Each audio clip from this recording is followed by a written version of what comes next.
बाबा हाफिज साद हुसैन रिजवी को रिहा नहीं किया गया। बाबा आप जैसे ही सलूक किया जा रहा आपकी औलाद के साथ भी।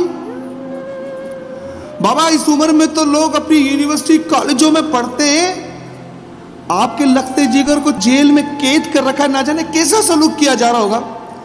बाबा जानते हैं ईद भी नहीं गुजारी आपके घर वालों के साथ।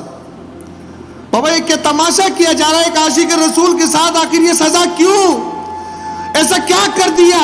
गुस्ताख रसूल को रिहा करते हो, आशिक रसूल को तुम जेलों में डालते हो, उन्हें सजाएं देते हो, आखिर क्यों?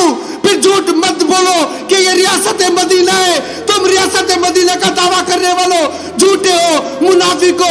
अरे मेरे माजूर बाबा के साथ जो किया आज उसके लगते जिगर के साथ भी वही करते हो, आखिर क्यों? क्या बिगाड़ा उन्होंने तुम्हारा?